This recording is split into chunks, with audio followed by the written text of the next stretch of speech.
40ാമത് ദേശീയ നേത്രദാന പക്ഷാചരണത്തിന് കാസർഗോഡ് ജില്ലയിൽ തുടക്കമായി. പരിപാടികളുടെ ജില്ലാതല ഉദ്ഘാടനം ബോധവൽക്കരണ സെമിനാറോടുകൂടി പെരിയയിലെ കാഞ്ഞങ്ങാട് ബ്ലോക്ക് പഞ്ചായത്ത് കുടുംബാരോഗ്യ കേന്ദ്രത്തിൽ വെച്ച് നടത്തി. ദിസ് ന്യൂസ് സ്പോൺസർഡ് ബൈ നിങ്ങളുടെ അഡ്മിഷൻ ഇന്ന് തന്നെ ഉറപ്പുവരുത്തുക. Unity centre for medical education, Kanhangad and Nileshwaram. August 25 മുതൽ സെപ്റ്റംബർ 8 വരെയാണ് ദേശീയ നേത്രദാന പക്ഷാചരണം.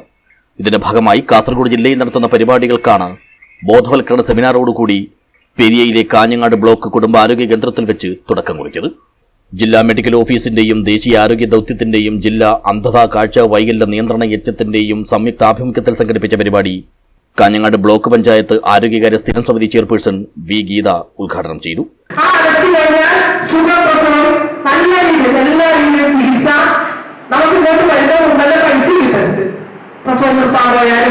ഒക്കെ കാശ് ഇങ്ങോട്ട് കിട്ടുന്ന ഒരു സാഹചര്യമാണ്. ബക്കറ്റ് അങ്ങനെയുള്ള സാധനങ്ങളൊക്കെ നമുക്ക് ഇങ്ങോട്ട് ലഭിക്കാറ്. അപ്പൊ അത് ലഭിക്കുന്നോ എനിക്കറിയില്ല. പക്ഷേ ഗവൺമെന്റ് ആശുപത്രി പ്രസവിച്ച് ഏറ്റവും നല്ല ചുറുചുറുക്കുള്ള കുട്ടികളെയും കൊണ്ട് നമ്മൾ വരാറുണ്ട്. അതുകൊണ്ടാണ് പരമാവധി ഉപയോഗിക്കാൻ ആവശ്യമായ സംവിധാനങ്ങളാണ് നമുക്ക് വേണ്ടത്. ആ രീതിയിലേക്ക് നമ്മൾ വളർന്നു വരണം. എല്ലാവർക്കും ഇത്തരം കാര്യങ്ങൾ പറഞ്ഞ് നമ്മൾ ഗവൺമെന്റ് ആശുപത്രികളെ സജീവമാക്കാൻ ആവശ്യമായി. മുമ്പത്തെ പോലെ ബാത്റൂമിൽ പോകാൻ പറ്റാത്ത പ്രശ്നമോ അല്ല മുഴുവൻ പോകാൻ പറ്റാത്ത പ്രശ്നമോ ഒന്നും തന്നെ ഇല്ല. ചടങ്ങിൽ block division member Shakeela Basheer അധ്യക്ഷയായി. പുല്ലൂർ പെരിയ ഗ്രാമപഞ്ചായത്ത് അംഗം സി കുഞ്ഞമ്പു, കാഞ്ഞങ്ങാട് ജില്ലാ ആശുപത്രിയിലെ ophthalmology consultant doctor S Anitha, ജില്ലാ education and media officer Abdul Latheef Madathil, Kanhangad additional CDPO K Beena, ജില്ലാ ophthalmic coordinator P Kavitha, Periya കുടുംബാരോഗ്യ കേന്ദ്രം public health nurse supervisor PV Usha എന്നിവർ സംസാരിച്ചു.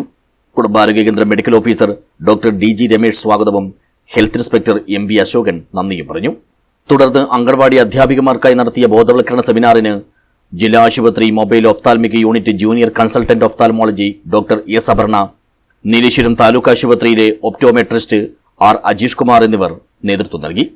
പക്ഷാചരണ ഭാഗമായി ജില്ലയിലെ സർക്കാർ ആരോഗ്യ സ്ഥാപനങ്ങളിൽ വിവിധ ബോധവൽക്കരണ പരിപാടികളും നേത്രപരിശോധനാ ക്യാമ്പുകളും സംഘടിപ്പിക്കുമെന്ന് ജില്ലാ medical officer doctor EB Ramdas അറിയിച്ചു. മരണശേഷം കണ്ണുകൾ ദാനം ചെയ്യുന്നതിനെയാണ് നേത്രദാനം എന്ന് പറയുന്നത്. മരണം സംഭവിച്ച് 4 മുതൽ 6 മണിക്കൂറിനുള്ളിൽ കണ്ണിന്റെ കോർണിയ നീക്കം ചെയ്ത് നേത്രബാങ്കിലേക്ക് മാറ്റുകയും ഇവിടെ നിന്നും നേത്രപടലാന്ധതയുള്ളവർക്കായി നൽകുകയും ചെയ്യുന്നു. 10 മിനിറ്റ് മാത്രമാണ് ഇതിനാവശ്യമായ സമയം. കണ്ണട ധരിക്കുന്നവർക്കും തിമിര ശസ്ത്രക്രിയ കഴിഞ്ഞവർക്കുമെല്ലാം കണ്ണുകൾ ദാനം ചെയ്യാം. എന്നാൽ രക്താർബുദം ബാധിച്ചവർക്കും hepatitis B, C virus, AIDS, പേവിഷബാധ എന്നീ രോഗങ്ങൾ ബാധിച്ച് മരണപ്പെട്ടവർക്കും കണ്ണുകൾ ദാനം ചെയ്യാൻ കഴിയില്ല. നേത്രദാനത്തിന്റെ പ്രാധാന്യത്തെക്കുറിച്ച് പൊതുജനങ്ങളിൽ അവബോധം സൃഷ്ടിക്കുന്നതിനു വേണ്ടിയാണ് എല്ലാ വർഷവും ആഗസ്റ്റ് 25 മുതൽ സെപ്റ്റംബർ 8 വരെ ദേശീയ നേത്രദാന പക്ഷാചരണം നടത്തുന്നത്. News bureau, Periya.